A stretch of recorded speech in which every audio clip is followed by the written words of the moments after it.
my way. When sorrows like seas billows roll, whatever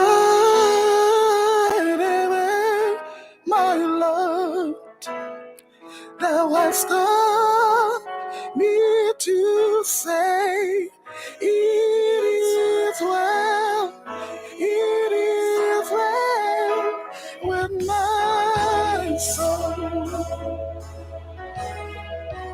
It is well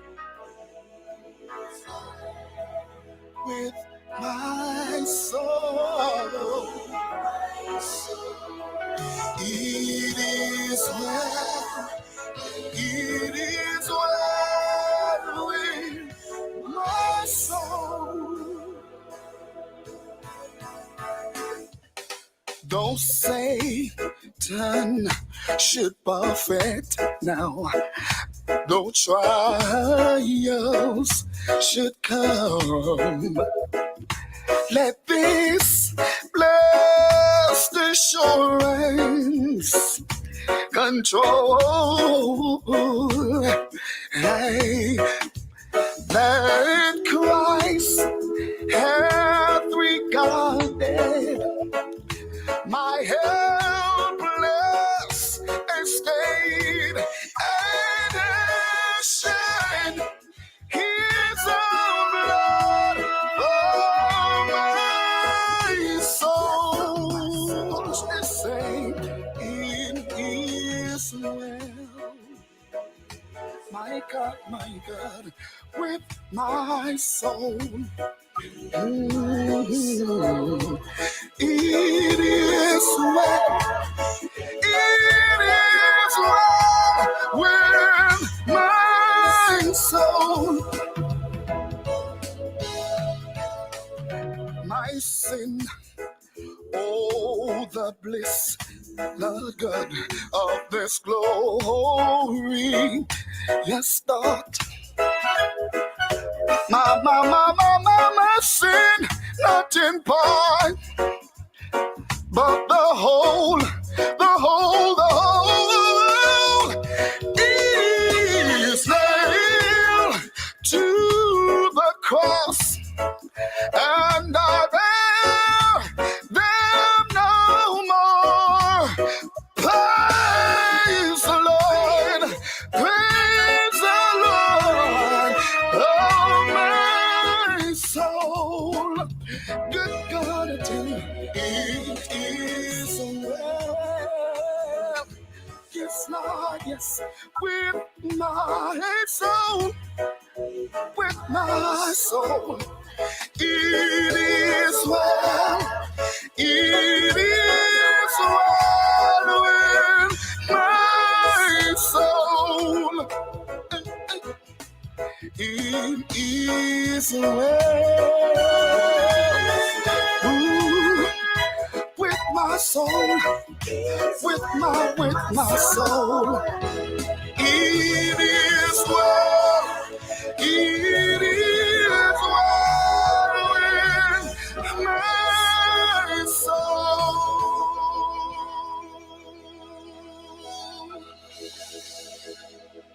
Hallelujah. Indeed, it is well with my soul. You were just listening to the sound of Dr. KJ right there. I want to welcome everyone this evening to another episode of our Inspiration Behind the Book, Beautifully Scarred. And we have been engaged in looking at mental health issues. Last week, for the past 3 weeks, rather, we had a great discussion.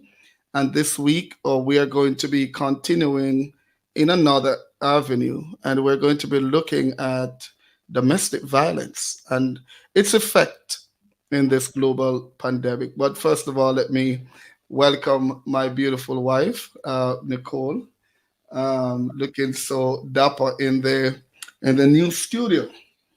I'm telling you, we'll tell you about that a little later. Nicole, how are you doing? Good, thank you. How has your week been? Hectic. I want you to speak in the As mic always, so they hectic can as hear. I want them always. to hear you crystal loud and clear Oh, really? out there. Yes. I'm not speaking loud enough? You're always soft and tender, Oh, and yeah. the song is softly and tenderly, Okay. Jesus. But I can change that, right? And No, say no, no. Nikki is calling. Yeah. So yeah, it was a hectic week, right? It was. But was it as hectic for you as it was for me? Well, you have to talk about your week. I'm talking about mine. I got you. Yeah. Yeah, I got you. I got you. We also want to welcome this evening our guest. We have sharing with us today Dr. Shane Mark Tull.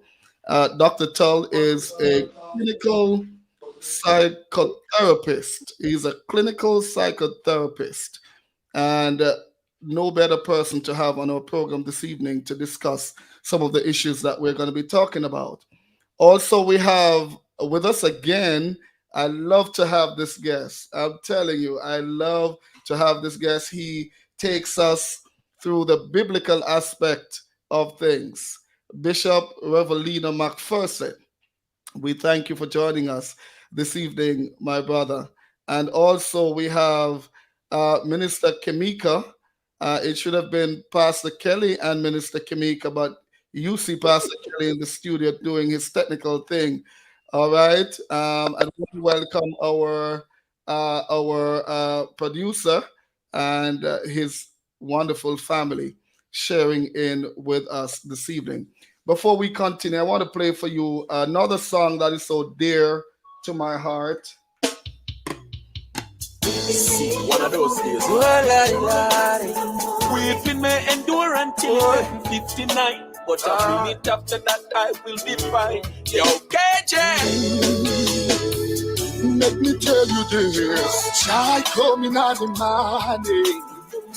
Joy coming out the morning.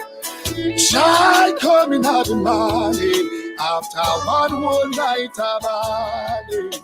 Joy coming out the morning. Joy coming out the morning. Joy coming out the morning. After one whole night of balling. I could not sleep last night. Situations had me up. No way at all. And when I tried to pray, even doing that was rough. Me know me Bible from back to front. Holy Ghost feel like speaking tongues. And yet my back was up against the wall. And Jesus knew me. I mean to me say, child coming out the morning. Child coming out the morning. Child coming out the morning. After one whole night of all. And you will see say, joy coming at the morning. Joy coming at the morning. Joy coming at the morning. After one whole night of balling. The struggle's real. Not it up till it crack. Water more than flour and no food no in a pack. Watch them say better days ago. It look like it figure. They on me knees a pray so long me left you hole in a the mat. Hungry say pick up the night. Mama say church 10 o'clock. She say knock and it will open, but we nah not worth for knock. She say time and the master. All when you know that no watch just make we pass and pray until at 12 o'clock. And you will see say joy coming at the morning. Joy coming at the morning. Joy coming at the morning. After one whole night of balling. Joy coming at the morning. Joy coming at the morning. Joy coming at the morning. After one whole night of balling. Mama, don't cry. Please dry your eyes.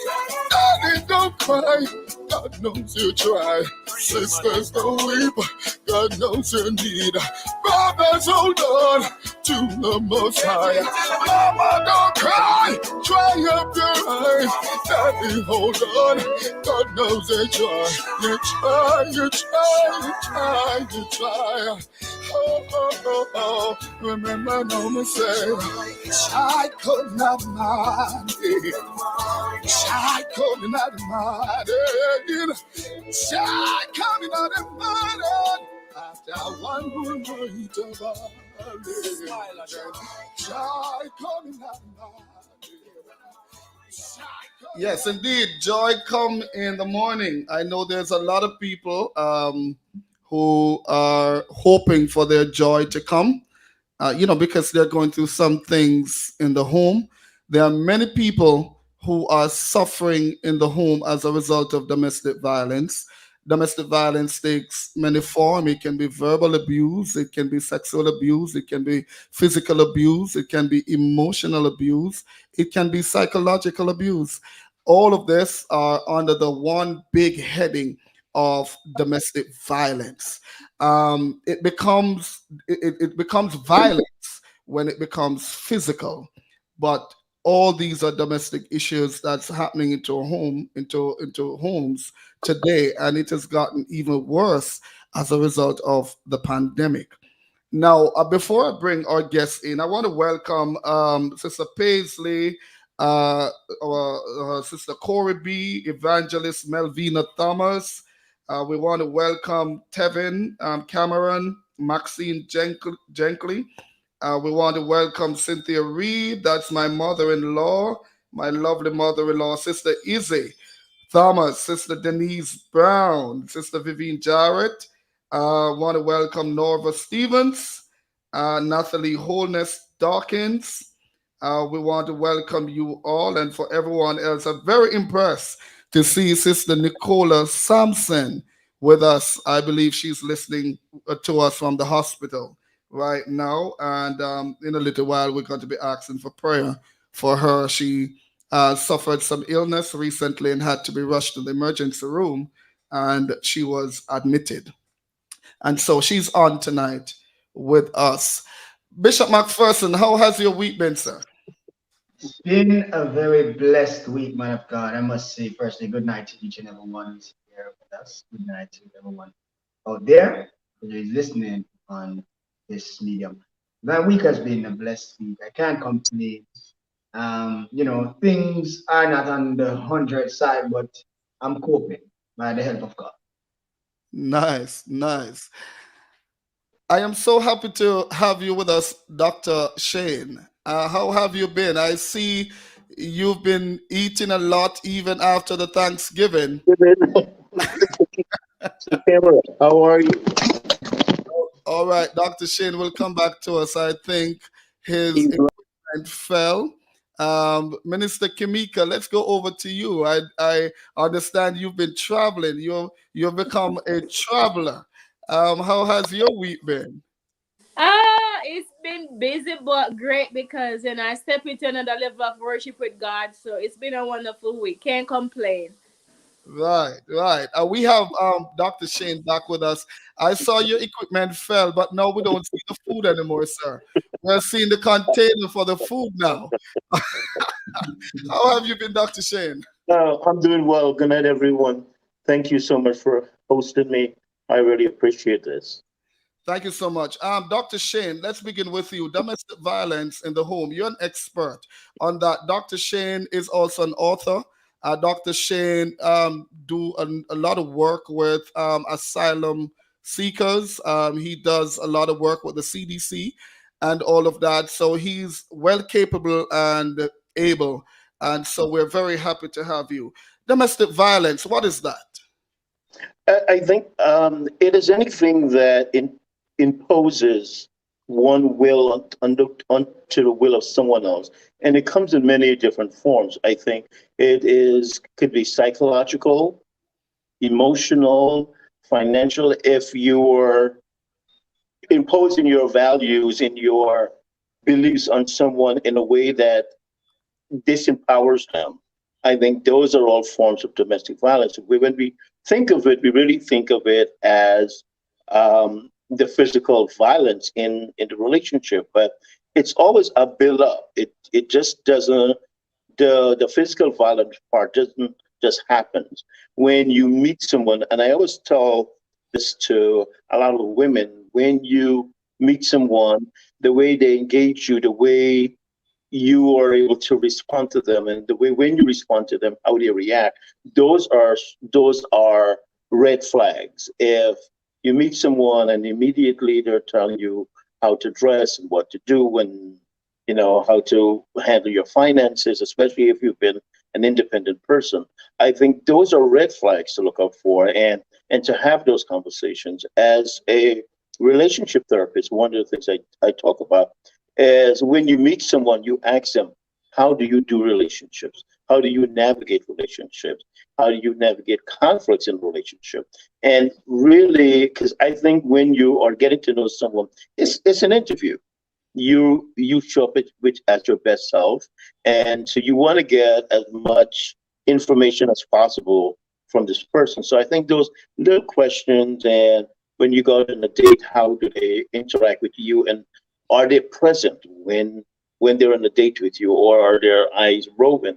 Those are all things that you look for when you just meet someone. So when we think of domestic violence, it's not just something that someone comes home and just attack you randomly. It really is a build up of those things. When you started the relationship, when you started dating, when you move in together, or when you get married, all along that, if you are vigilant, you'll be seeing those telltale signs.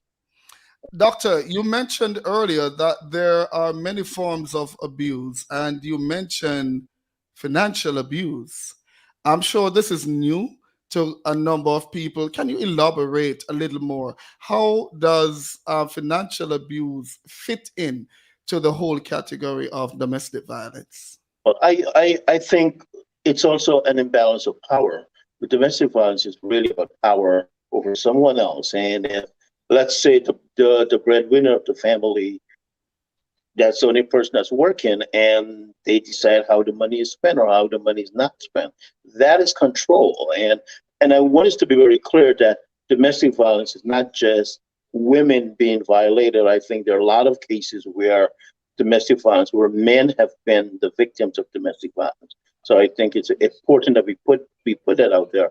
But it's anything that imposes your power on someone, or you try to usurp that person's power.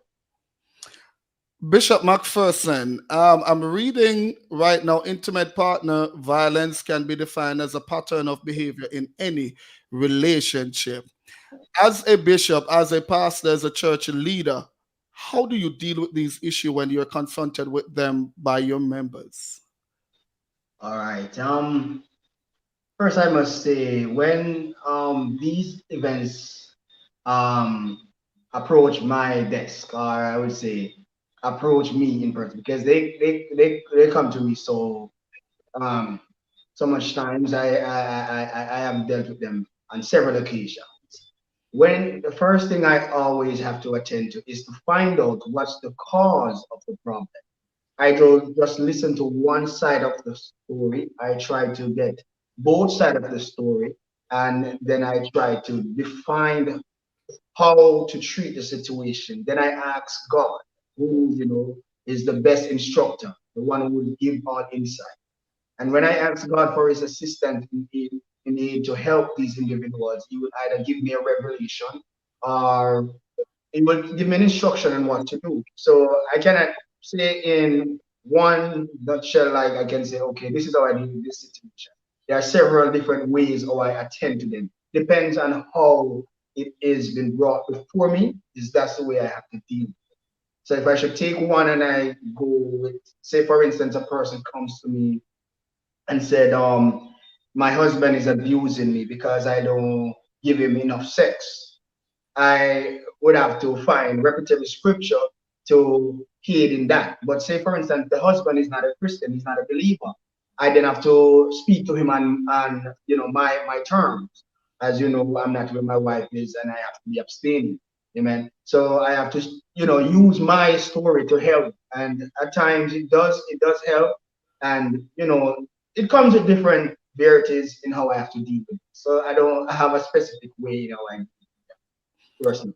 All right. Minister Kimika, thank you very much, Bishop. Minister Kimika, um, I know you've had, some experience in dealing with, domestic violence, not personally. What are some of the issues you've been confronted with on this subject of domestic violence, and what are some of the advice that you can give to someone who is probably listening right now, who's in an abusive relationship, whether it might be physically, emotionally, financially? And we're going to be looking at the financial aspect a little bit. I'm very interested in that part. What's your advice to? Well, I've met people that in been in relationship that their partner either beat them up real bad. It could be physical violence or verbally.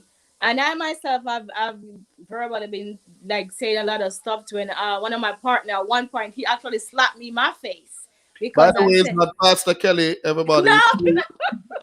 So let's put that disclaimer up there. It is not my good friend Pastor Kelly at all.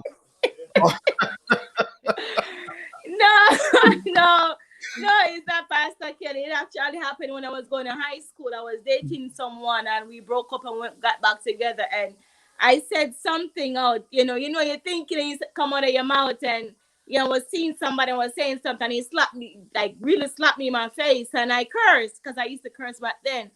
And I said, don't you dare do that again. And I started walking with a knife because of that. And I said, nobody's going to do that to me again. And when I found out that every girlfriend that he had, he beat them. He beat Mm. them. And I was like, oh, really? Well, he wasn't going to beat me because that was the first and the last time. And I met people after that even my own family, like being a beaten up. And I'm like, why are you staying in a relationship? You don't deserve that. You don't deserve to be treated like that. And they said that, oh, it's fine. It's nothing really. But I said, no, you've been hurt. You got the bruises on your body. You don't know what to do. You're so afraid of going out. And I said, you need to look into yourself. Think about yourself. Care about you because the person don't care about you. That's why they're hitting you like that. And they're like, oh, you're right, you're right. And it took a while for them to get out of the relationship. But first thing you gotta do, look at yourself. Why are you letting somebody treat you like that? Beat on you. Why are you letting somebody treat you like you are nothing? And if they don't love themselves, they're gonna hurt you. There's something going on with that person while that person is beating on you and treating you badly. They gotta look in and say, what am I doing? Why am I angry? Why am I taking on the pain on my partner? You're not supposed to do that. Sit down and talk about it. If you realize, if you see that it's too much for you to handle, find somebody else to talk to so you can figure out, like I need to get help in this situation because when you keep beating on somebody, it's not good. Sometimes the person get die. Sometimes the person body got injured. Something is broken on them. So you gotta look into yourself. Why you sit in a relationship letting this person beat on you? Whether it's financially, sometimes they want money because they don't give them the money. They slap you. They treat you bad. They take away every money that you have, which is not right. You gotta sit and have a conversation. Why you treating me where you treat me? Why do you need help in this area of your life so that we can have a better relationship? So you really gotta sit down and talk about it and look, take care of yourself. Take very good care of yourself.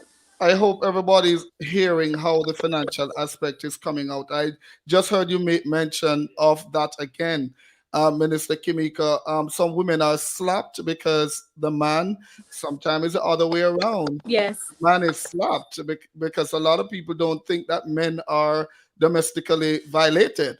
Mm-hmm. Too. But Mrs. Wade, what would you say to a woman listening right now who, or even a man, who would say, "Oh, if him not beat me, him not love me." You don't love yourself. Huh? Obviously, they don't love themselves. That's why they're saying if the man don't be no, I wouldn't say something like that because I mean, mm, Yeah, I'm really glad you changed that because a lot of people they do love themselves. and Uh, stay in a relationship that someone is yeah, beating they do them. love themselves. Yeah, yeah. So you love beating, so you're gonna stay there? No, no, it's not much of them loving the No, beating. no, but why Mark would you, you? Mark you. Oh, guys, you know that's how we chit chat. We have fun on this program. Mark you, Mrs. Sweet, there are women today that I have personally had to encounter as a psychologist who they do not appreciate the beating, but they have nowhere to go. Mhm. Right? They Well, have nowhere to that's go. true. But if you don't, well, yeah, So that's why I'm I'm making the thinking point about that. that it's not that they don't love themselves. Sometimes their hands are No, but really they have tied. institutions that they can go and get help. It all depends on where they are. Oh, You know, Right. It depends on their location because I would think that poor women and women that are abused don't have a lot of skill sets and a lot of resources to get out of that situation. Think of a woman with 4 children and trying to get away. Where is she going to go? Are there systems in place that can help her not just move, but move into a comfortable place as opposed to staying in the house? Yes, you're being beaten, but it's a decent house and your kids are somewhat safe. To move them out of there and to put them into a shelter where the incidents of violence may continue. So it's really it's a multifaceted approach when you're going to do an intervention.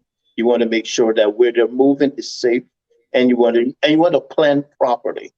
You don't want to plan in a way that she end up having to go back to the perpetrator. okay. Yeah, I totally agree with you, Doc. And you made a very vital point, and I want to go back to that on the intervention aspect of it.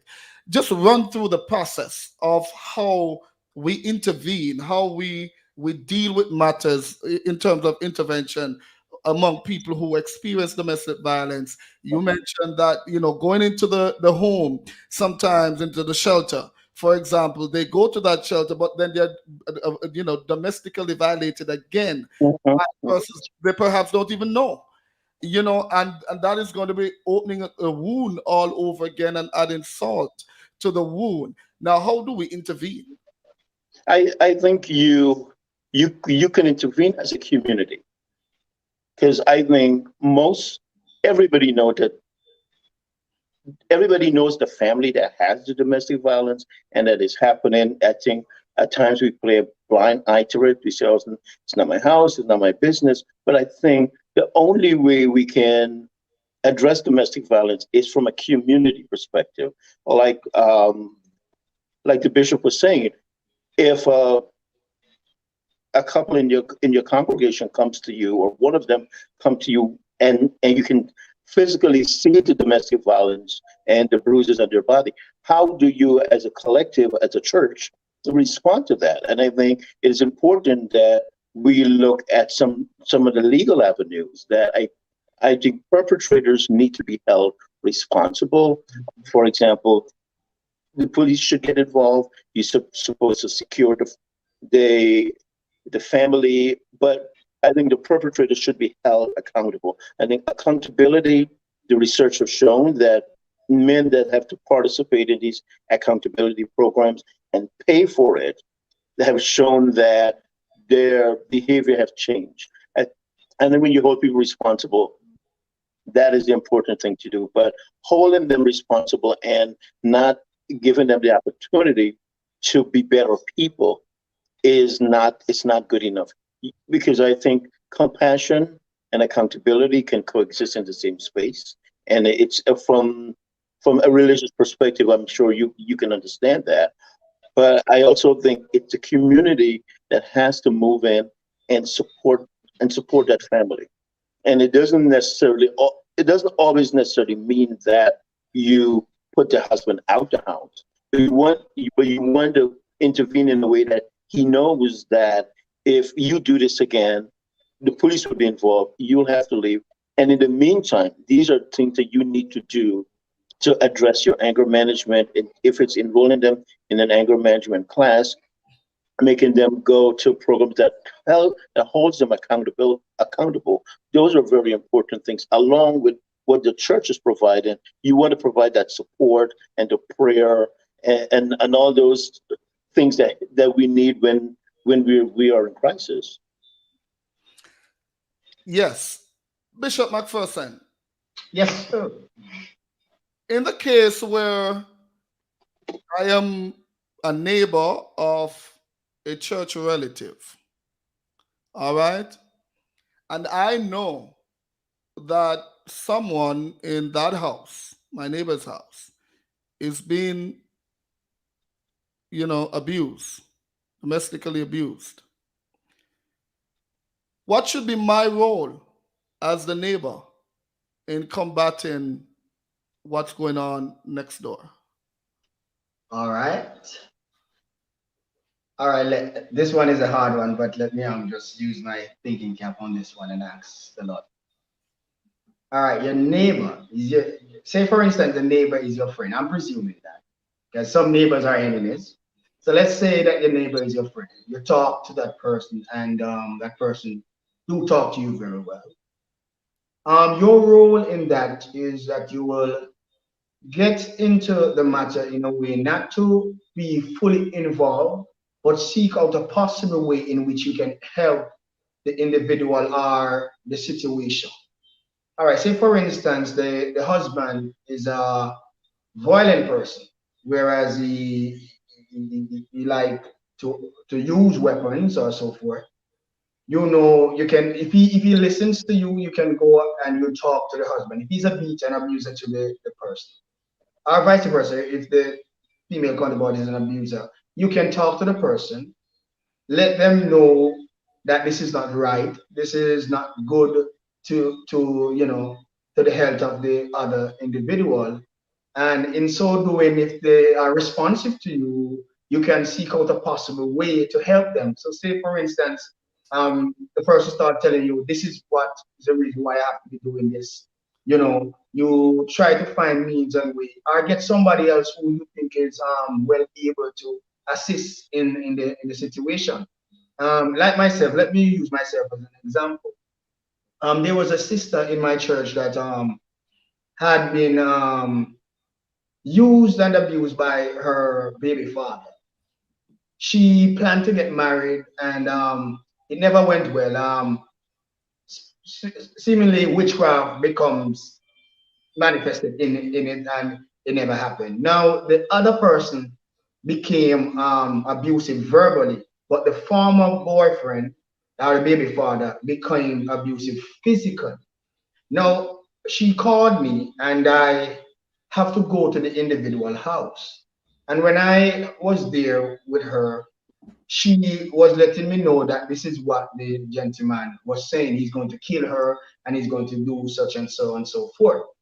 Now, I have to intervene in this spiritually, but also because I know a lot of police officers and stuff. I have to get a police officer to warn the gentleman, and in so doing, the gentleman leave the vicinity, stopped threatening her, and went away. But the sister was still going through emotional depression and all of that. So in that case, she was still being sent threat from the one who was supposed to be the husband.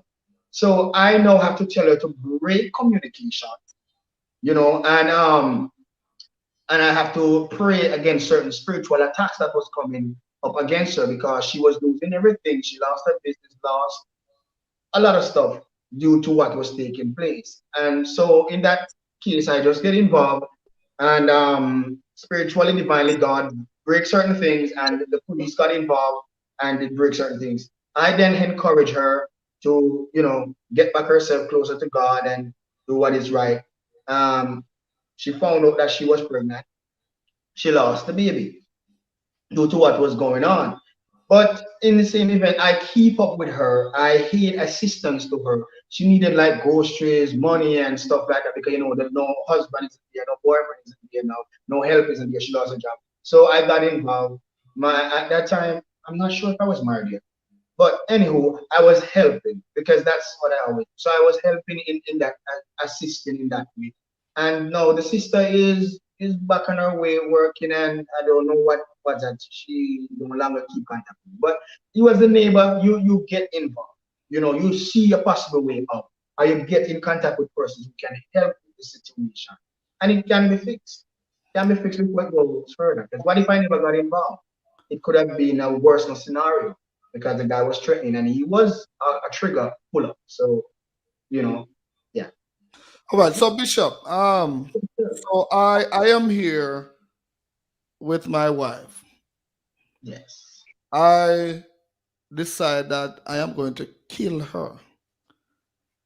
I Okay. get my machete or I get my gun or something, or if I'm going to strangle her or something, and you are next door and you realize or you hear what's taking place over my house, you're saying that you're going to come over and talk to us while I have a gun in my hand. All right. I like that. All right. I won't go too deep in spirituality, but I will share with you. It has to be a situation where I'm led by the Spirit. Because one thing, if you don't know, I can command that Spirit that is telling you to use that firearm to seize, and the Lord give me that. And now all of us who are believers do have that. But anyway, in that case, if the Lord doesn't lead me to that, say that's why I have to break it down from a spiritual aspect or a physical person, because we have persons that are not born again, person who don't know these powers are real and are true. Say I overheard the situation. You have the firearm in your hand, you have the machete. My first instinct is going to tell me, call security personnel. That's my first thing that's going to come to my mind, because hey, I don't know. What if you're not an illegal firearm holder? You're a licensed firearm holder. Because you see events that is happening now, even in Jamaica, where persons who have a license firearm holder pulling in and their partner, and they are being charged. So in a scenario like that, I will first get involved with the security force, and in the same instant, I will try to, you know, speak from a far distance or say, Dr. KJ, one man, try to break that thing from you. Or I will use, in my sense, use a spiritual divine, prayer to stop whatever. Because as we know, there are spirits that can influence certain things. And if it is happening in the spirit, you as a person that is spiritually empowered can stop a thing before it comes to the natural happening. And most people might not encounter that, but I have encountered it many times. So it can happen where you can stop it. But in that case, I will get the officers involved. If I'm not a spiritual person that have that power, I don't think I have the power. I will get those persons involved, and I will try to reach out to you, the individual, and say, Doctor, what one man, you know, like this. Who looks so? This look away. What's the problem? We try to reason with you. Because you can still have the fire, but you don't plan to use it, but you use it as a force of intimidation. So I don't know what's going on in your mind at that time, because sometimes the problem doesn't escalate to that level, but you are, reasoning among yourself and say, hey, if anything about this, so you try to reach out to the person and Well, try to get. Bishop, to be honest with you, I like your perspective. I like how you put it, right? But if I'm to be candid, I don't want to know if you had planned to use that gun. I really don't want to know because I ain't going over there. I want to let you know that. Same question to you, doctor. How do we intervene there? How I, should I I think a safe plan would be not to go there and call the cops, because if someone doesn't have your spiritual acumen, they can't. My advice to them would call the cops, let them take care of it. I don't believe in anybody putting themselves in harm's way, because the fact that another person show up can trigger the perpetrator even more. So you want to de-escalate the situation without really putting yourself in it. But I really think it would be safe to just let the authorities take care of it initially. After that's diffused, you can go in and lend support as should be expected. I'm going to read a story for everyone, and then we're going to have a discussion on it. It's a real life story. It is real. It did happen. All right. So she says it started as verbal abuse. I'd known my partner for over 20 years, and he was a very good person. He started changing in 2015 after his mom died. He brought several guns, including a machete and a shotgun. He became more combative, not only with me, but with others and through his social media. I couldn't go anywhere and I couldn't do anything right. One evening in November, it turned physical. We were having a conversation and at some point it escalated and I asked him to leave. I walked over to the door, opened it, and said we could have the conversation another day. He grabbed me by the hood of my sweatshirt, threw me on the floor, got on top of me, and started choking me. I managed to yell for our oldest son, and he got off me and left. We'd broken up, but we were starting to work things out again. When one morning we had a disagreement, I was in the bathtub when he came in and shot me. I only remember the last two gunshots.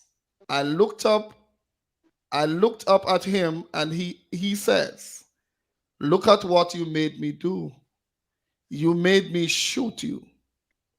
He returned with my cell phone. I want you to pay attention to what's going on there. He returned with my cell phone and I told him to call 911. I felt as though I was dying. My legs felt prickly. I didn't realize he'd shot me in the back and I was already paralyzed. I can remember being loaded into the paramedic's truck and saying to the female paramedic, "Please don't let me die. I have 4 children to raise." I spent 3 weeks in hospital.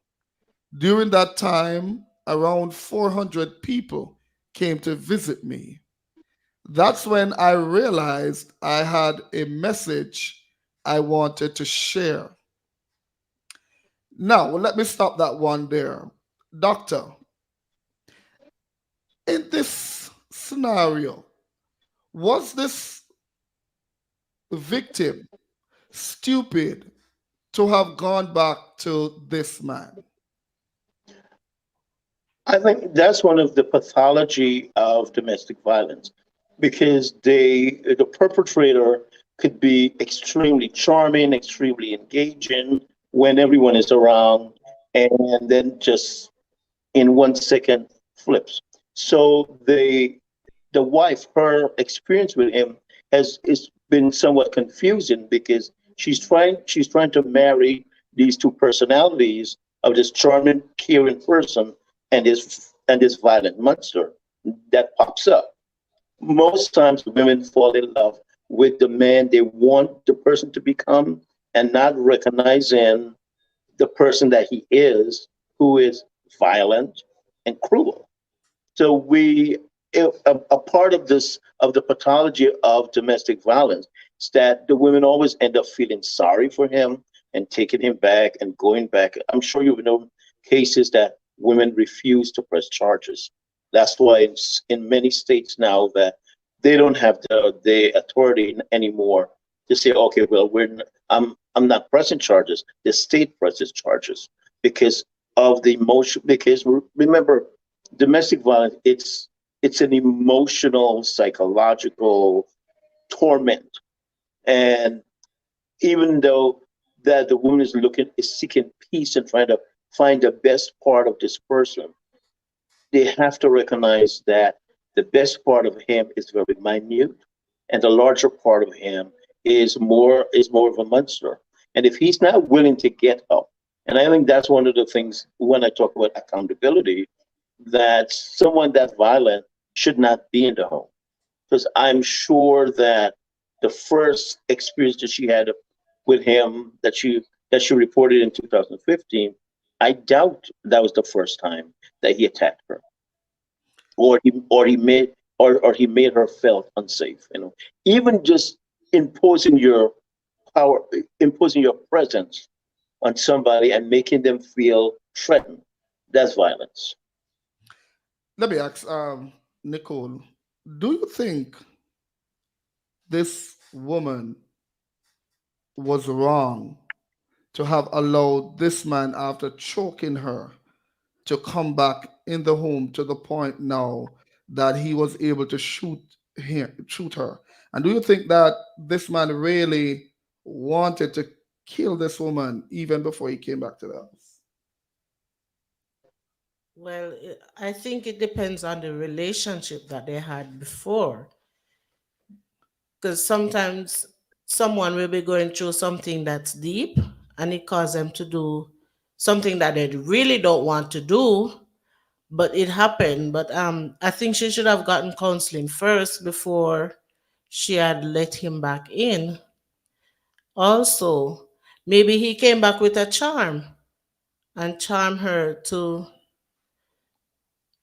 I mean, So, do for you think this woman would have probably taken back this man because she maybe, genuinely loved him? yes, or maybe it could be a need too. We don't know because she didn't say. Maybe it was a need. Maybe he was taking care of her, and so she probably took him back because of what he could offer her. I don't know. So because it didn't say in the story, it didn't say what if he was a breadwinner or whatever it is. Right. So I'm just saying maybe that's why she took him back. Okay. I want to come to you, Bishop and Minister Kamika, but I probably think Doctor would be the better person to ask this question. After he shot the woman, he said, "Look what you made me do." That's a dangerous thing. Elaborate on that as a psychotherapist. That's a very common refrain from perpetrators because they never take responsibility. Every domestic violence situation I've been a part of, in terms of it being clinical, the perpetrator never take responsibility. They always said, "She made me did this," never taking responsibility. So that is very classic that he would do that, and that he would say that you made me do that. So until we are able to hold perpetrators responsible for their behavior and enact the appropriate laws and punishment for them, because I really think that we need to make it very clear: violence is not acceptable on any level. No one makes you do something unless they're attacking you and you're defending yourself. That's different. But I really believe that you choose to hit someone, you choose to impose your power on that person. That's a personal choice, and we need to recognize that because I sometimes hear that people say, well, maybe she should have been that this and that. Violence is never acceptable. We need to be very clear about that. Minister Kamika, Tevin Cameron commented earlier and says, "Love makes you do stupid things." Do you agree? Why or why not? Ah, love make you do stupid things. It does make you do stupid things, but it just depends what kind of stupid things you do. Because when you love somebody, you'll do anything for them basically because you love that person. No matter what the person wants, no matter what the person is doing to you, you love them. So you just do whatever to make the person happy. So that's what love is. Love does make you do things that you want, that you never thought you could do. But it looks seems stupid, but sometimes it's not stupid. You just love the person, you want to please the person, and you want to be happy. So you just do stuff. And when it comes to domestic violence, you love the person and the person's hitting you, and guess what? You forgive the person. You know what? You had a bad day. You had a bad day and something went wrong. So I know you're taking out on me. And you keep going on, and you keep saying you love the person, you want the person to change. You thinking your love can change that person, not knowing that yes, you can love them, but your love is not going to change them. They have to want to change themselves. You see, I And can love love is a you. I two-way can love, street. huh? Love is a two-way street. Yes. I can't tell you I love you and I'm hitting you.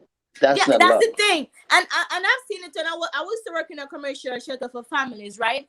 And there are some cultures that believe that when you beat your partner, that is showing love. No, no, no, no. That's not how you show love. And the woman, they stay in the relationship and say, oh, you know, he loves me, that's why he beats me, and I love him and he's gonna change. But the man is not changing. I've seen a guy kick a girl in her stomach. I've seen them punch each other, like really like fist. That in the shelter, you can't stop them. When you see somebody's fighting, you can't part them because they're gonna hit you. So you gotta stand there. And as a supervisor, I used to say, stop the fighting, stop, stop, stop. And they were throwing punches at each other. And this guy kicked the girl in her stomach, and I felt it. I'm like, stop it. And I had to call the police. And guess what? They go back together the next day because they said they love each other. She says she loves him. But yet still, he's still doing what he's doing. So love will make you do things. Love makes you hope for the person. You're hoping that the person is going to change, but sometimes they don't change. So you can love them and don't be with them. And don't do stupid things. Bishop McPherson, let me bring you back in here. As the man with the spiritual solution to what we're talking about, do you believe that the high rate of divorce that we're now experiencing is as a result of what we're talking about? And should it be so in that persons should go ahead, get divorced, get remarried, maybe endure like another level of abuse, get divorced again, remarry? How do we, the cycle go on and on and on and on and on? I know somebody who's married for 8 times. 8 times. All right. I don't know what the circumstances are, but for one person to be married 8 times, but don't you think that's excessive? But do you think domestic violence is a leading cause of divorce? Um, I would say no. Or is that Domes- okay? you hearing me clearly? Yes, we're hearing you. Okay. I would say no. And yes. I always have this about me. No and yes. No, in the sense that if you love a person and you truly love them, you're married to them, you would not abuse them in a way that, not even abuse them at all. So with you being in a situation where you and your partner come to a disagreement and then you get angry, and if you are a spiritual person or a biblical person per se, the Bible said, be angry and sin not, you know, and some of the fruits of the spirit, you have to endure them, like long suffering, temperance, self control, all of that. So I would say no on that basis, where it leads to divorce. And whereas it has to do with the yes part of it, if you get married for the reason of being, business wise, or you're married to a person not because you love them, but because of what they have or what you can earn from them. Somebody forced you into this marriage, and it's a marriage which you just see that you say, hey, let me just get married to this guy or this girl because them look nice and we can go and do what we want around here. So, I would say yes, but if you truly are in love and are a God-fearing person, it will never lead to divorce. And where a person is being married, remarried, and divorced, remarried, that is not a good thing.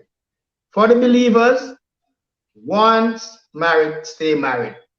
You know the reason why. The Bible forbids being married twice unless it's for one purpose. If it is for fornication, why you break up.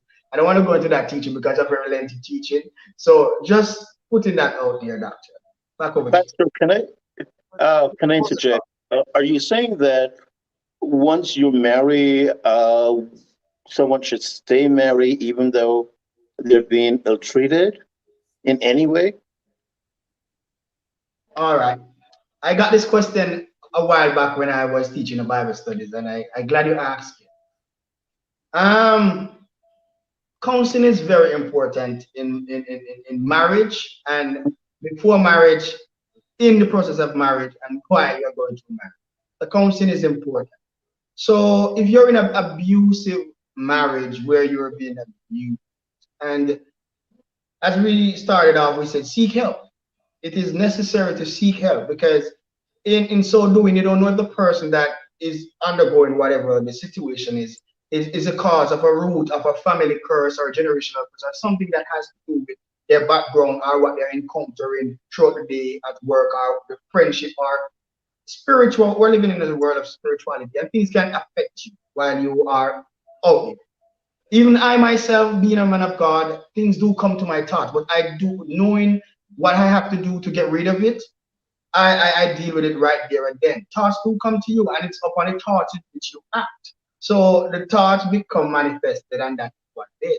So I'm saying to you, doctor, if you encounter any such thing, you seek help, spiritual help, physical help, mental help, emotional help. It is out there somewhere, you know.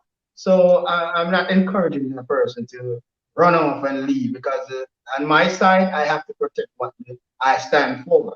Where the Lord says, you know, He hates divorce, right? And if a man leave his or a woman leave his partner for any other reason but for fornication or death, because that's a covenant that you make, it is wrong. It's an abomination. It is forbidden. All right. So yeah.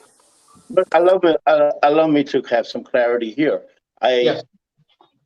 I am hard pressed to think Mhm. that as a man of God, you knowing that a couple's in your congregation, this man is really physically abusing this woman. Mhm. What do you offer to him to help him? Do you suggest that he moves out the house until he gets help and you work with him to come back in? Or what do you tell the woman to be temperate and endure this? No, no, no, no, no. As I said before, I will address the situation up on what I've heard between both of them. I would never take Dr. KJ alone and said, all right, Doc, tell me this, and then take his wife Nicola and say, Nicola, tell me this. I'm gonna have both of them before. Or if it's an instant where I cannot get both of them, I'm going to get something to allow both of them to be together.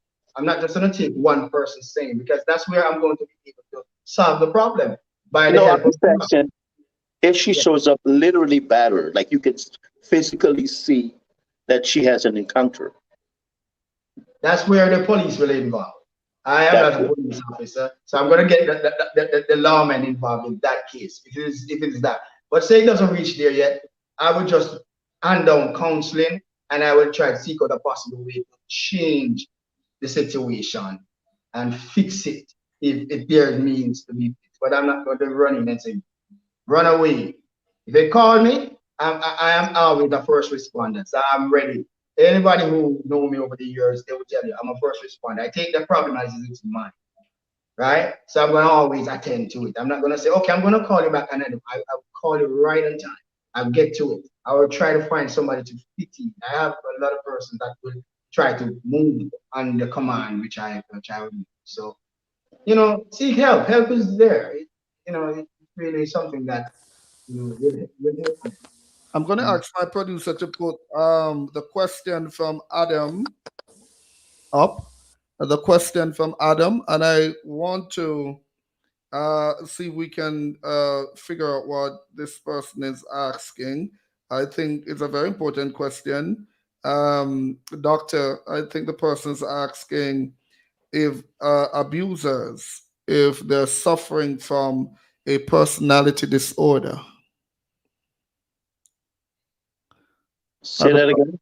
I think the person's trying to ask a question if the abuser, if Mhm. that person might be suffering from personality disorder, from a personality disorder.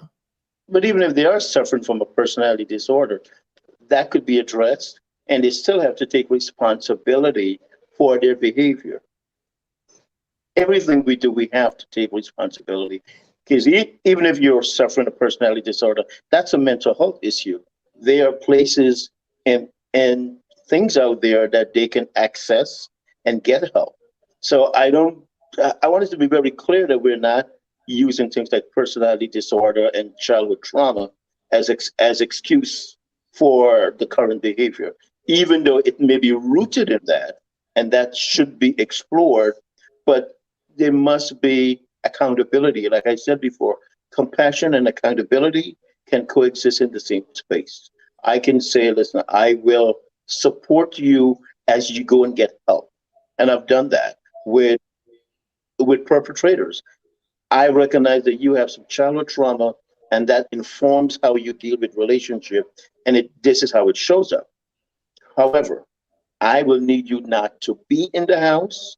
I will need you not to contact this person. I need you to go into a treatment program and get yourself sorted out. That is support. And you're working with them to get reunited with the family if they follow all of the rules and they adhere to to the treatment model. It is important that we recognize that someone can have a childhood trauma that informs how they show up in relationships today, but still hold them accountable because we have to take care of ourselves, and when we're damaged, we need to find the places that will support us. And I think that the I think the pastor and I are in the same agreement with that. That we don't want to break up families, No. we don't want to break up marriages, but we do want to hold the perpetrator responsible if they're violating someone else. Minister Kimika is also an ex-soldier. For those of you who were not aware, she's done a number of work as in the army, and I think she's capable of this question that I'm going to be posing to her. Now, somebody wants to find out if you live with your husband or your wife, and one is always saying, "Come out of my house, leave."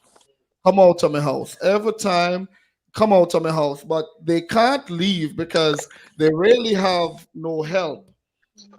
They have nowhere to go. The abuser would have already eliminated her support. Let's say a man to a woman, her support, system. She isolated her family because of her husband. The family will have nothing to do with her. So therefore, no one wants to take her in. I think Bishop McPherson have something knocking there. No one wants to, not you. Okay, no one wants to take her in. What do you say to a lady like that who has absolutely nowhere to go? Well, when you first of all, she should never stop talking to her family. Don't talk to anyone. That is not good. You get married, but it doesn't mean that you put away your family. Don't do that. You need support. You need a family and support. And that man, that well, if it's a female or a guy that's doing that to the partner, it's not right. They're controlling them. And from the beginning, when they let them cut off from their family, that's control. That's where it started from. And so they know that they're gonna just have control them every time they have an argument or whatever fight. They say like, get out, get out, get out. Because they know the person can't go anywhere because they already stopped talking to their family. So when you get married, yes, leave your father and your mother as the Bible speaks, as the word of God says, but don't just push them away to the side like that. Stay in contact with them, talk to them once a while when you can. Have some friends and let your husband know that we are married, but want to have somebody that can be my support. And when we have an argument, stop telling me to leave. Why are you telling me to leave? We're in this together. Whatever is going on, we could talk about it. And to me, that person that's telling the partner to keep go, go, go, there's a problem. There's a problem with that person. That person needs to deal with it. Is either somebody did something to them in the past already and the person left them. So now that they're married, they have some self-esteem problems. So they keep saying go, go, go. So they have to figure out what's the root cause of the problem. Like how our doctor said right here. We have to go to the root cause of the problem to see what it is and how can we stop that person from saying, go, go, go. When that person the other partner needs to also contact our family and talk. Get support. Get support. Don't be alone. Don't be alone. Dr. Shane, another listener is asking a question I want to pose to you. I think that sound might be coming from my producers. I don't see he's muted. So it might be coming. He might be doing some stuff on his keyboard. I know you might be hearing it very loud in your ears, so we do apologize for that. A question from another listener. He's asking, does counseling only work or is it a combination of strategies? that works? I think a combination of strategies work. Counseling is important to provide that support, but you also have to have that accountability piece where the perpetrator is going to anger management classes, is being forced to pay restitution for his behavior, where every month a certain amount of money comes out of his salary to pay back for something. Those are it, the approach has to be multifaceted, not just counseling. Accountability is imperative. Yes. From that moment, another story, my life turned upside down. I was mentally, emotionally, and sexually abused. He degraded me. Talked about. He talked about me being overweight, and he stripped me of all my power.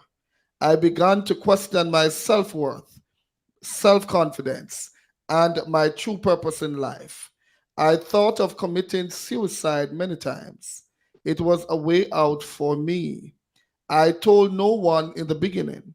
I was too embarrassed and ashamed to share what I was going through.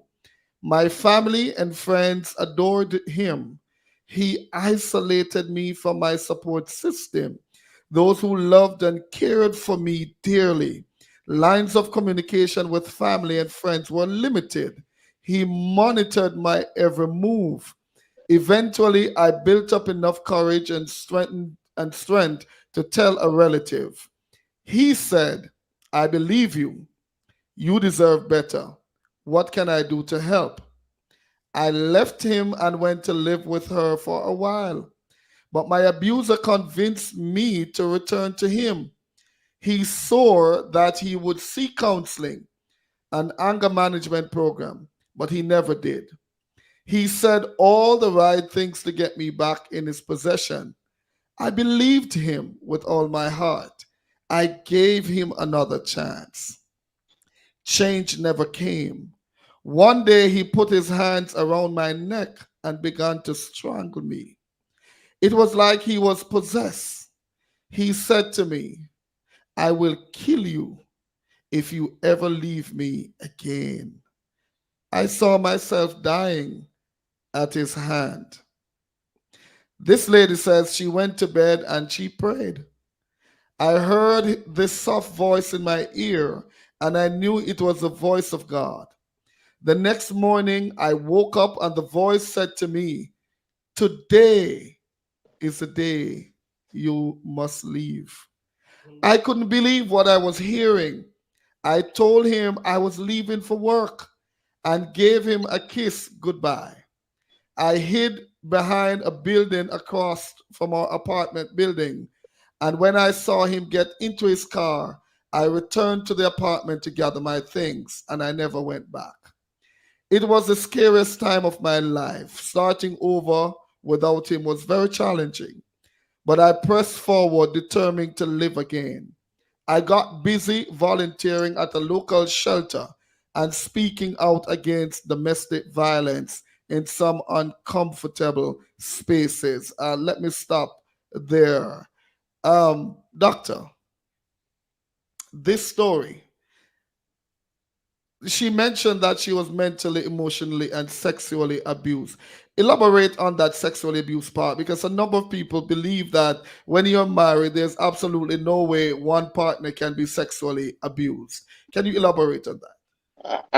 I think it's common sense. If he's imposing the need to have sex and she does not want to, and he doesn't respect that, that's sexual violence.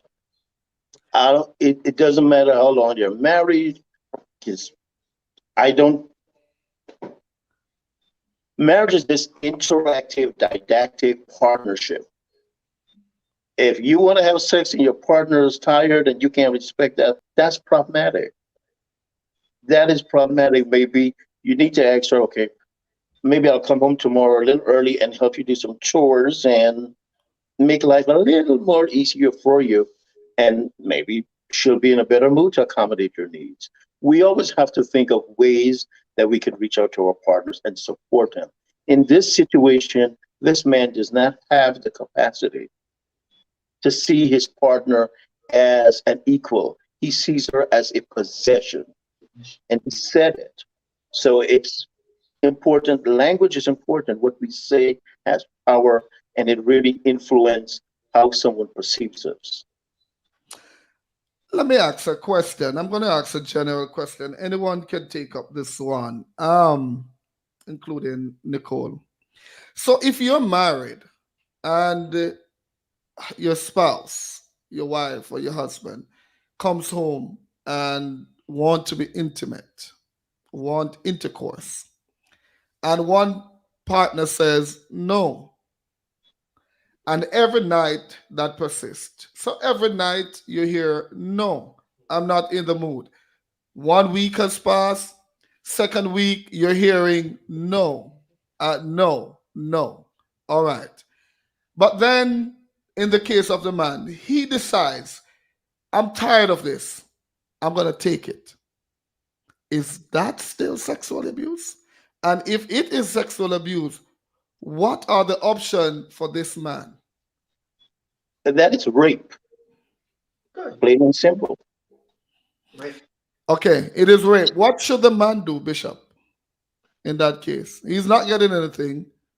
He's not allowed to take it. What should he do?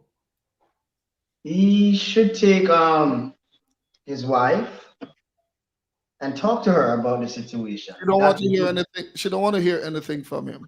You don't want to hear anything from No, her. and it is just no. No. Well, she must have somebody that she speaks with, or somebody that she listens to. I don't want to base this on a spiritual aspect because I'm gonna have to involve the pastor and the bishop or a counselor. But in that event, he has to find out some way how to reach to her. Either he's doing something that is not right, or there is something that is happening that she's not saying. Maybe she finds somebody else. You have to look at every side. But in that case, you the man, you have to just rest a while and see what is happening, and then you think of a possible way to take it on. Because you the man can be a very calm person, and because of that situation you become violent. And then person's gonna say, but me never know say bishop was like that. I me never know say pastor was like that. But it's just at that point you just need to rest, relax, take a time to find out what is the cause of the problem. Because it can be something that you said, words can change the mood of your partner. Just a simple word, just the way you respond to your partner.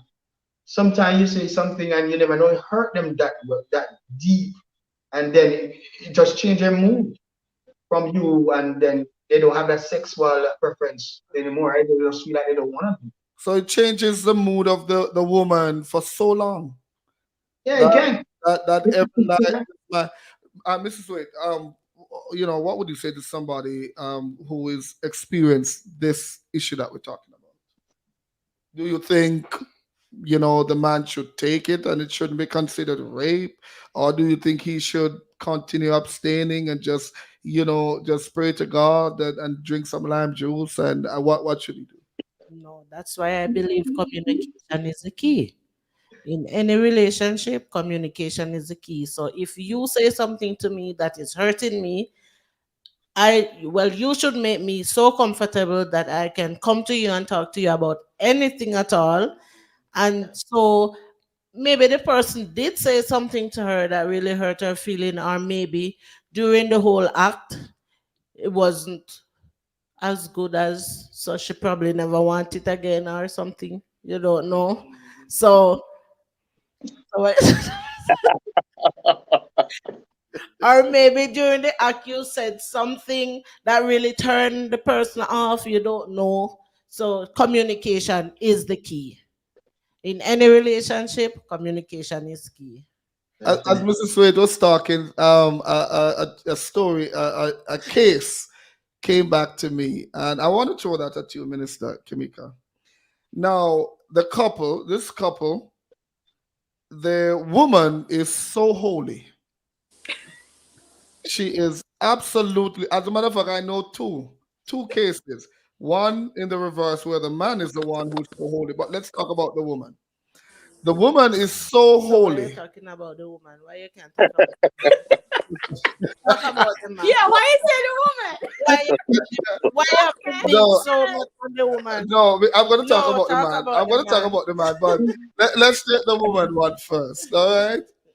She is Mhm. so holy that every time her husband, as a matter of fact, her husband, as husbands would like to put her hand in the underwear sometime and just play around, he can't do that.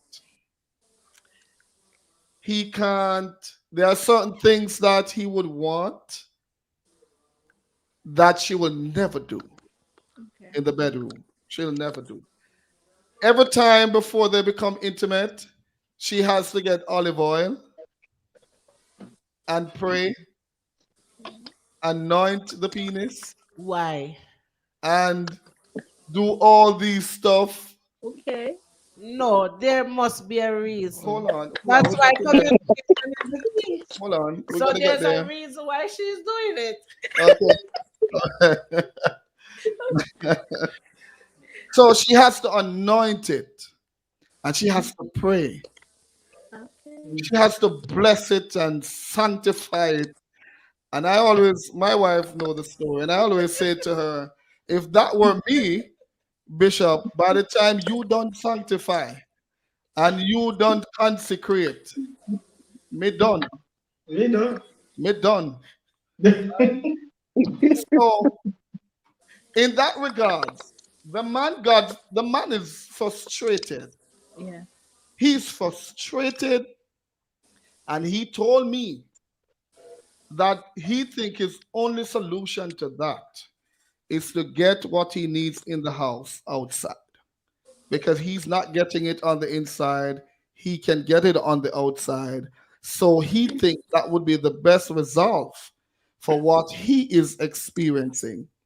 I tried talking to the wife, but she was so adamant because she's like, she sees herself as the bull in the relationship. I don't think she understands her assignment as a wife, because of how holy she is. It's all about, it's God. It's just God.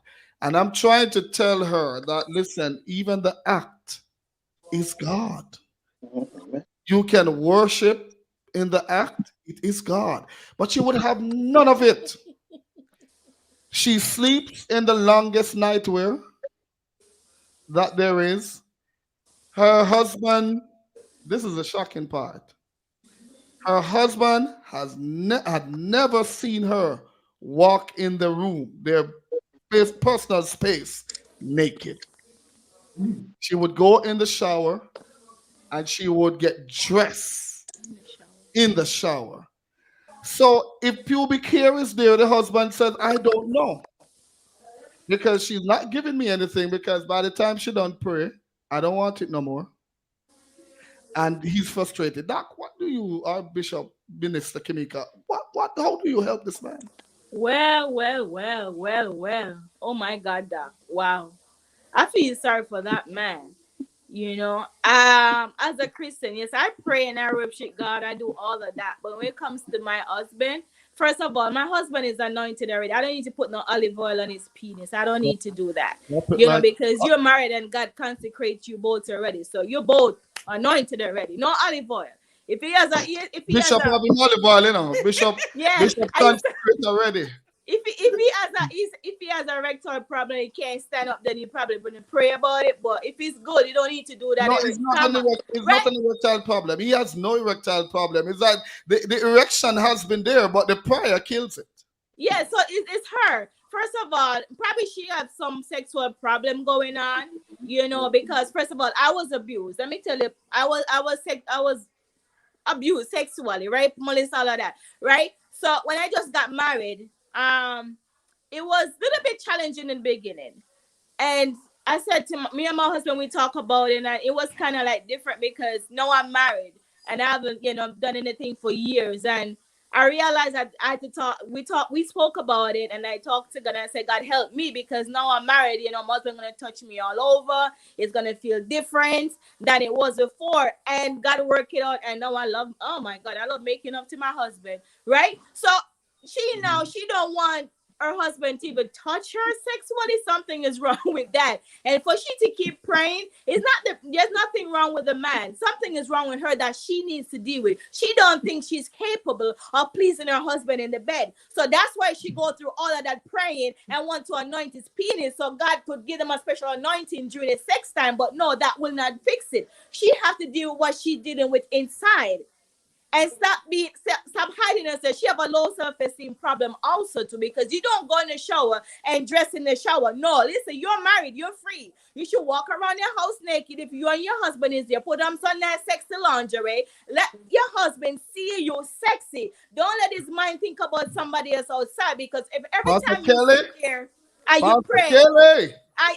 and you got the anointing oil. You don't do that. You put on some nice sexy lingerie. Say, okay, baby, you ready? What you want? What Come position on, you want somebody. tonight? Let's I do it in feel the the Holy kitchen. Let's Ghost. do it in the living room. Let's do it all over, because you're married. You should. The Bible says, some wives submit yourself to your husband. The husband submit yourself to your wife. So when it comes to the bedroom, you should be as freaky as you can in the bedroom, because it's you and your husband. You should do whatever you want to do. So get off that long clothes you put on and get some nice sexy lingerie. If you can't buy none, go naked. Go naked. And make your husband see you and be happy to see you. So that no. Because if you go outside, it's gonna be on you that you let your husband to cheat on you. Then you can't complain because you're not pleasing your husband. So she gotta get herself together and stop trying to be the bull. It's the man in the head of the house, not you. In the bedroom, you both take control. He do his part, you do your part. But come on, don't do that. You heard it from a woman, ladies.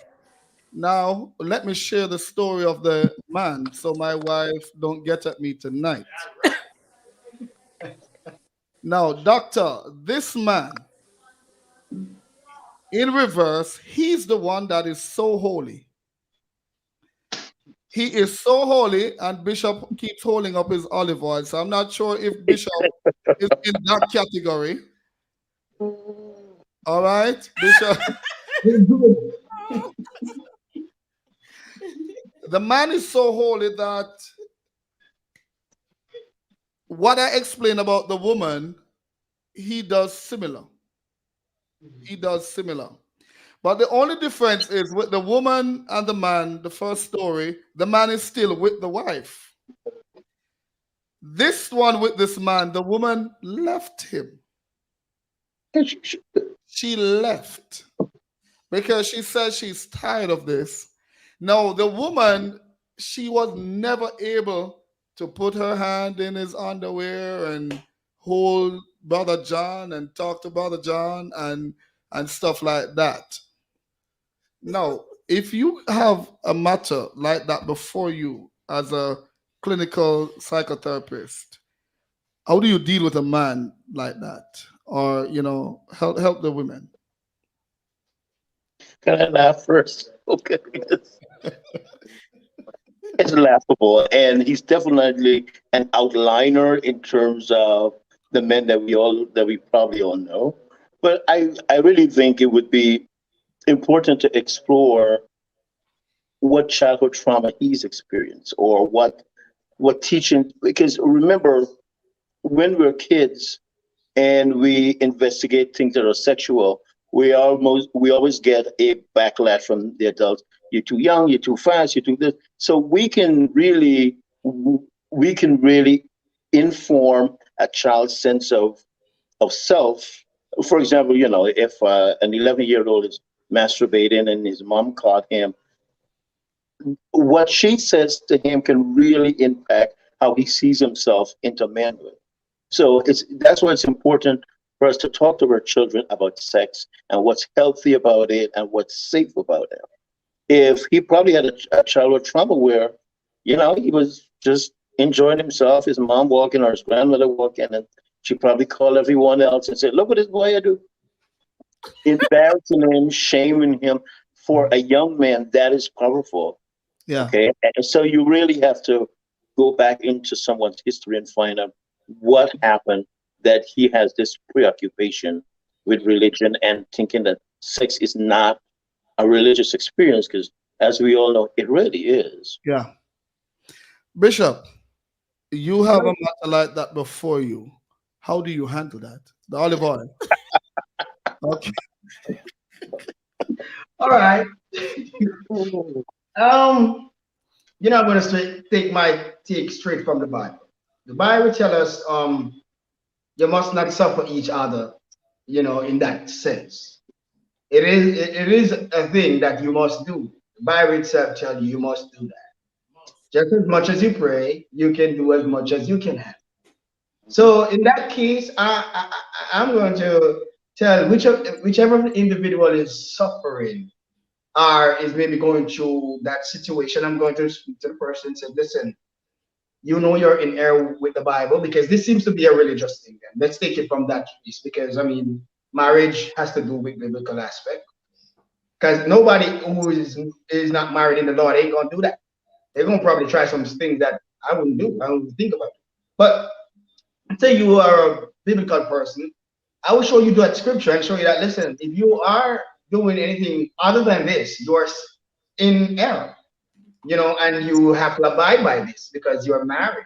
So it's in their doing now, they're going to have to understand what it is and then have to change the way or their behavior towards that thing. So if there, as doctor said, there's a childhood thing that may have been there, and they explain to me that, hey, this is the situation, we pray against that, and we can break that channel or break that curse or break that thinking or break that thing that is hindering that person from having that sexual urge or that pleasure or that thing. Because what I understand, I've met up with just a couple of these type of situations, and I realize it has to do with how a person feel about themselves. They feel as if, hey, I can't do certain things because I am born it, and I'm a spiritual person. So, hey, I have to do this. It's wrong information being taught by your leader. Your leader can corrupt you, because I've met with sisters and I said, listen, you cannot respect me as the bishop more than how you respect your husband in the house. Any day you do that, you're in error. If your husband said, hey, you can't go to church today because we have such and such, and you're telling me, oh, bishop said I must come and sing on the praise team, and you call me as a bishop and say, hey, bishop, I can't take you on. I'm going to say, okay, because I understand biblical principles concerning marriage, and I'm not going to get into that. All right. So, yeah, I would just counsel that individual and show them the right way and let them know, hey, it is good to do. About this. And don't worry about me, doctor. God have me. Abstinence is good for me. I love beautiful life. I ain't gonna do nothing wrong with this. You know me? So for all them stuff, next time when I meet with my wife, be clean. God bless me. Dr. Shane, we are going to be wrapping up. It's almost 8:30. We're going to be having a part two because we have just started brushing the surface. We have been looking at domestic violence in the pandemic. We have not even looked at how domestic violence has increased during the pandemic, but we're going to be inviting you back, Dr. Shane, Dr. Tull. We're going to be inviting you back because it's a very important subject in this pandemic. It is relevant. It is relatable. Everybody's experiencing something, but maybe not a domestic violence, but as it relates to the pandemic, everybody's suffering something. And so we want to really look, extensively at this issue. Dr. Shane, you are an author. You've recently authored a book. Go ahead and tell us about your book and where we can purchase your book. Thank you. It's called the Mental Health Pandemic. Be gentle to yourself, and it derived out of the global pandemic that we're experiencing. I believe that mental health has become the pandemic within the pandemic. And so I really want to offer humanity a book about how can we understand mental health and how we can support the people in our lives that may be having mental health challenges. So the book can be found in Amazon. The Mental Health Pandemic on Amazon, it's $15. Can't beat it. It's a great stocking stuffer for your someone you care about for Christmas. Okay. No, I want to thank you for having me. I'm definitely looking forward to coming back. This has been an extremely lively discourse, and I'll be honored to be invited back again. Thank you. Yes, most definitely, Doc, because we have a number of things that we have to discuss and go through. Dr. Shane Mark Todd, yes, you can get your book on Amazon today. I see my producer Thank putting you. that up on the screen.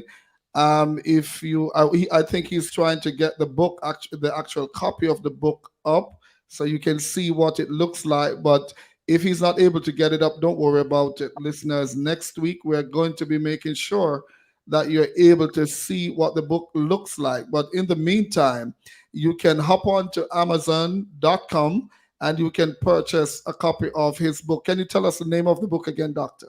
The mental health pandemic. Be gentle to yourself. The mental health pandemic. Be gentle to yourself. I like that slogan. Be gentle to yourself. I really do like that slogan. Bishop McPherson, as usual, sir, it's my pleasure to have you. Minister Kimika, it's a pleasure to have you. Mrs. Thank Wade, you. always a pleasure to have my wife sitting beside me. Always looking beautiful. Always. And you know what, Yes. Dr. Shane? Yes, sir. I wanted to get off this live too because me tell you, I see she cooking up a storm, and I will be going to eat up a storm. All right. Enjoy. Enjoy. She takes good care of us. And by the way, guys, so you know, I am never abused domestically or no alically. I am never abused. Oh, praise the Lord. Thank you, Amen. Jesus. I want to. Hallelujah. Okay, there's the book. For everyone, the mental health pandemic. Stuff your stockings this Xmas with the mental health pandemic. It is on Amazon.com. We're just getting the feedback because we're trying to connect so you can see the studio. We're going to show you the studio as we promised you last week. So we are going to let me mute your phone. All right, we're just trying to get it. Okay, it's muted now. Beautiful, beautiful. This camera is on me. How do I turn it? Okay, you might have to. We're trying to figure. Okay, I can see her. All right, so you might have to show it. All right, so my wife is going to go around, and she's going to show you where we're at. We're still in the working process. Or yeah, Pastor Kelly. Let's ask Pastor Kelly to go around. All right. Let's no. So we've seen Pastor Kelly. Yes, that's it. Hello, Pastor. Who is responsible for setting up the equipment. So you're not gonna see that with Pastor Kelly. Just hold the phone. This yeah, like that. All right. All right. So we're still in the setting up process. We're setting up a sound booth. Just go around the sound booth. So we'll be doing a recording in the sound booth. That's musical recording in the sound booth. Where we have our radio station area right here. Already, we're engaged by two radio stations to broadcast, and we're going to be really, really taking the gospel far and wide. We're engaged by a radio station all the way in Africa as well, who's willing to come on board with us. We have been engaged by a radio station in Jamaica as well. We're in discussion and we are taking the opportunity to minister to the world. We will be doing YouTube Live and Facebook Live as well. So we're making it so accessible that everyone will be able to hear rich discussion, good gospel music to edify your soul. I don't know. I just love this DJ board right here. It is digital. I load all my songs here and I just use the finger touch and this screen. I have never seen anything like this before. This is one screen. We can split it. This is Pastor Kelly termed this the Mercedes Benz. He said this is a Mercedes-Benz and a BMW put together. All right. So we can split the screen in several different parts. So it make it easier for me. Just one control. I can be doing a million things at the same time. And, everything is properly monitored and controlled. We give God thanks and we thank you. We're doing this because of you. We're doing it with you in mind. And as I said, we are still in the setting up phase. We are going to be continuing tonight. And after that, we're going to be leaving out of Florida to do ministry in Florida tomorrow. So we have a full schedule lined up. We ask for your prayers and we ask that ask God to be with us as we promote the Dr. KJ tour that is coming up in February. Thank you very much, Mr. Sweet. Coming up in February, featuring Prodigal Son, Joan Flemings, Judith Gale, Eddie Neblett, you name it. And of course, Dr. KJ. Let me give you the track that is the title track on the Dr. KJ album that we will be launching soon. After that, we're going to be coming back with a question for $500. Jesus,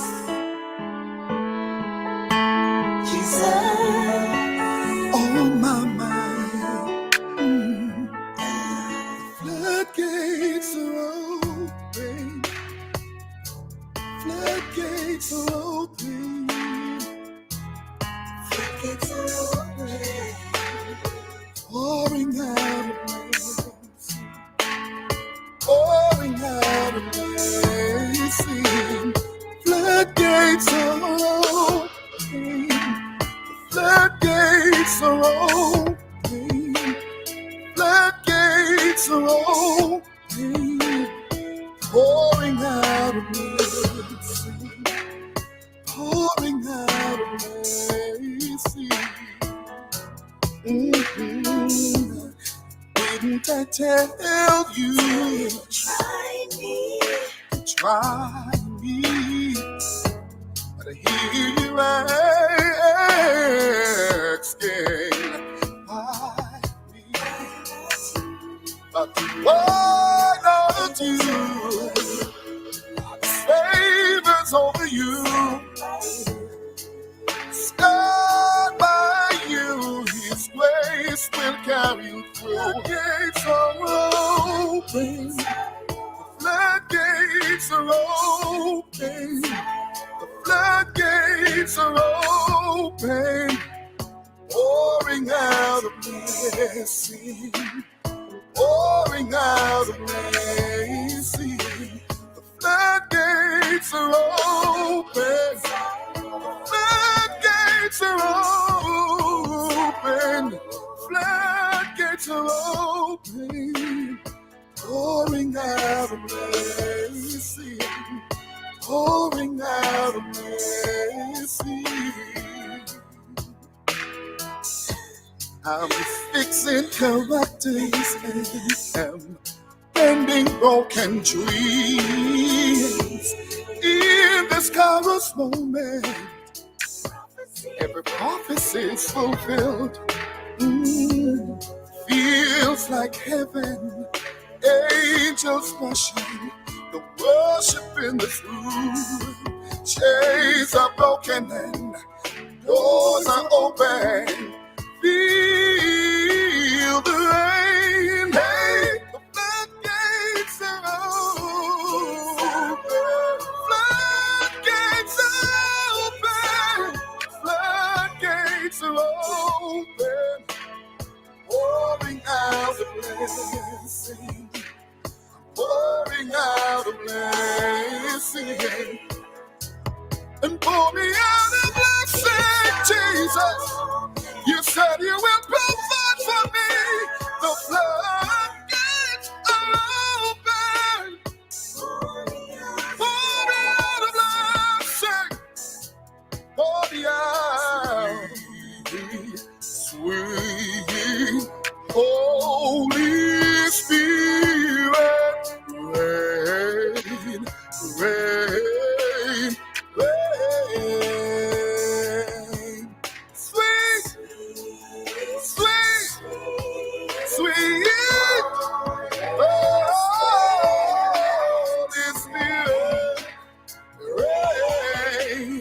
Rain,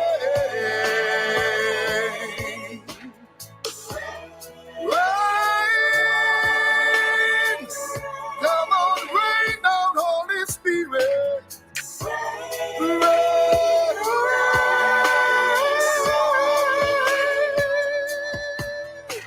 Sweet, sweet,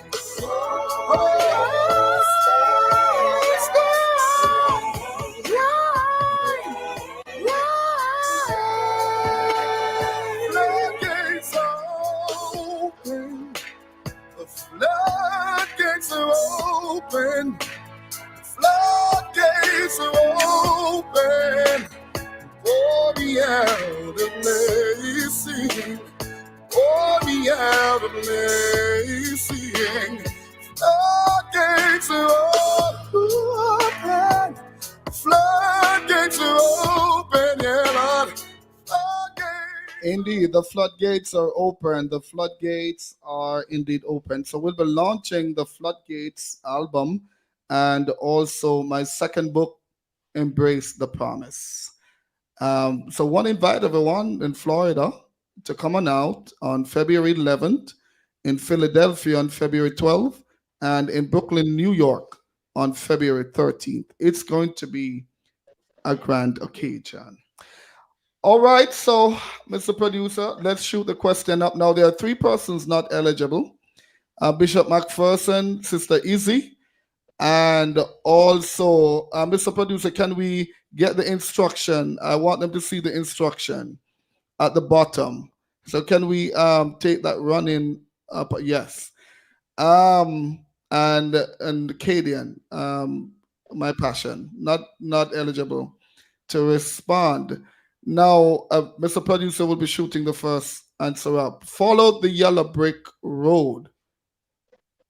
What's the answer in that picture?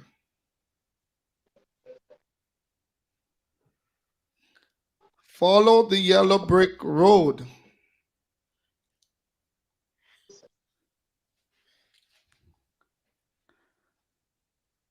Follow the yellow brick road.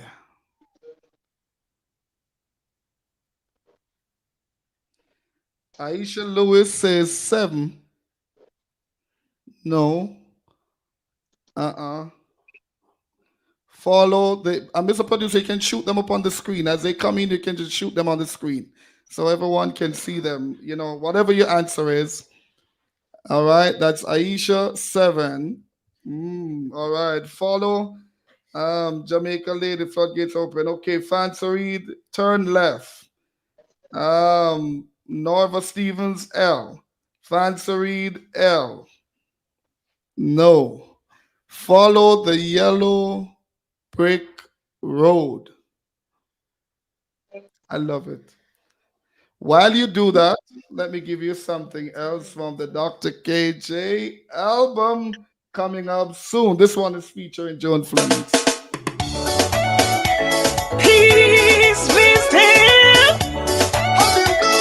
Here comes the sea. Javane says the wizard. Evangelist Melvina Thomas says the Wizard of Oz. Anchor your soul in the rock of ages. Make sure your feet that pass up. Just so you know, you're not correct. Safe and secure. Come on, follow the yellow brick road. Shorty hits the Wizard of Oz. Your anchor hole. Anchor your soul in the You're listening to this one courtesy of Dr. KJ featuring solid rock. Joan Flemings. Secure. Aisha Lewis says brain freeze. Your anchor. We need some specific responses, all right? We're looking for a particular answer and a particular wording of the answer. It look real bad, you have a great assurance. Fancy Reader says everyone eating ice cream, getting brain freeze. Katie Street, they're having a brain freeze and the scarecrow don't have a brain. Yes, that one came in before Fancy Reading. Hallelujah, your anchor home. Hold on, Doctor. let me ask you, Doctor, when you look at that picture, what would have been your response? I've been looking at it for the last few minutes, trying to figure it out. What I have you? don't know. I have to think about it. I'm still thinking about it, actually. Bishop McPherson, what would have been your response? My response would be the scarecrow is made of just trash and grass. He doesn't have a brain, so he can't have a brain freeze. That is impossible. What would be your answer, Minister? It is the straw man. I mean, he's made of straw and he got a tongue and he's eating the ice cream. And the rest of them have a brain freeze, but I still don't know what's the right answer. So many things. All right, Mr. Producer, can you shoot back KDS Street on the screen? They're having a brain freeze and the scarecrow don't have a brain. And so he's still eating because he doesn't have a brain. Nice. I would have waited a long time. Follow the yellow brick road, you ain't going nowhere. It means that you don't have a brain either.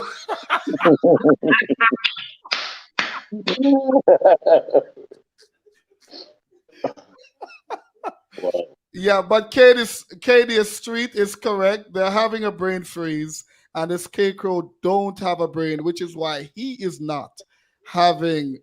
So that's why he's able to eat his ice cream. He doesn't have a brain to freeze. All right, good one. Congratulations to Katie Street. Next week you won't be able to enter because you are the winner for this week. You've won for yourself 500 US dollars. Thank you so much. Thank you so much. Thank you so much, guys. Thank you, everyone, for coming on.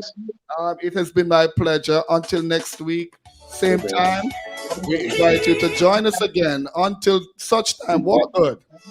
Here comes the thing.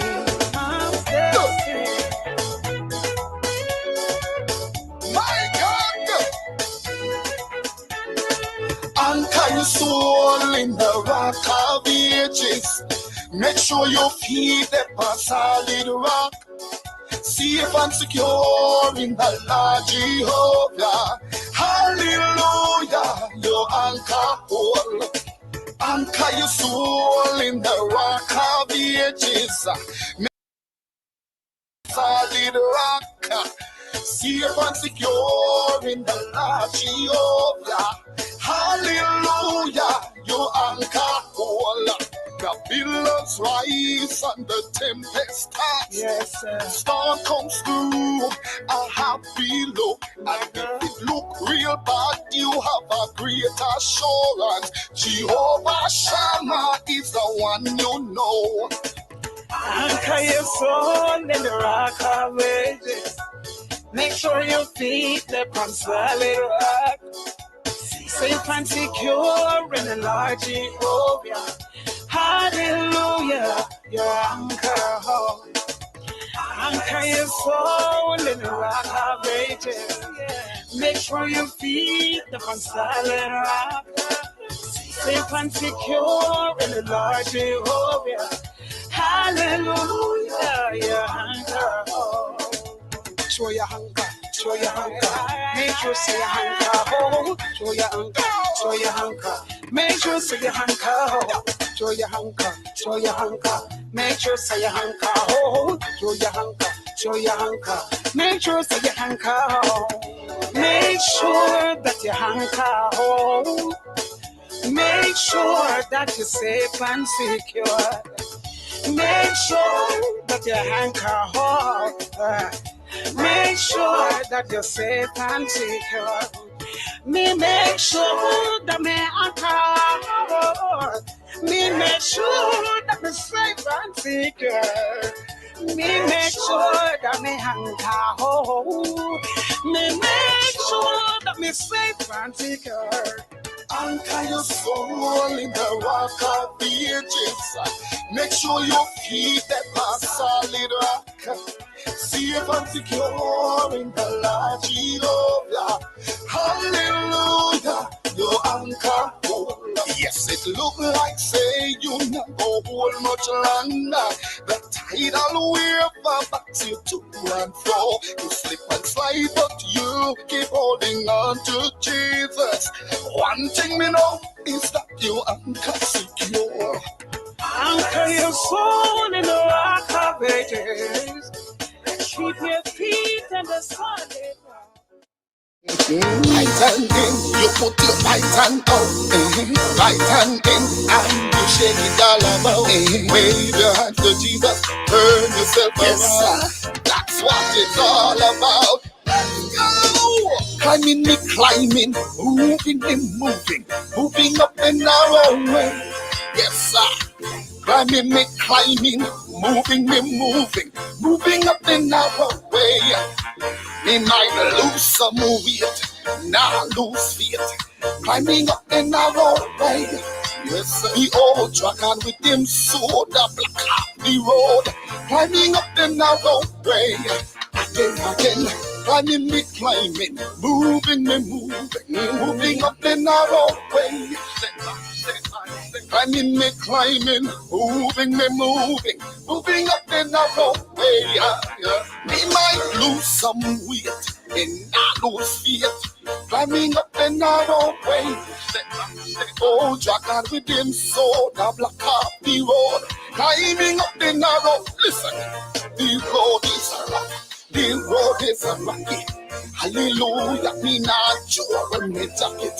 Now backslide, not turn aside. Heavenly home is just inside. So don't back up now. Me no look up, me no cry. Now have a heart attack. When we go ahead, I'll be a pretty road. Me no happy have no special road code. Climbing me climb.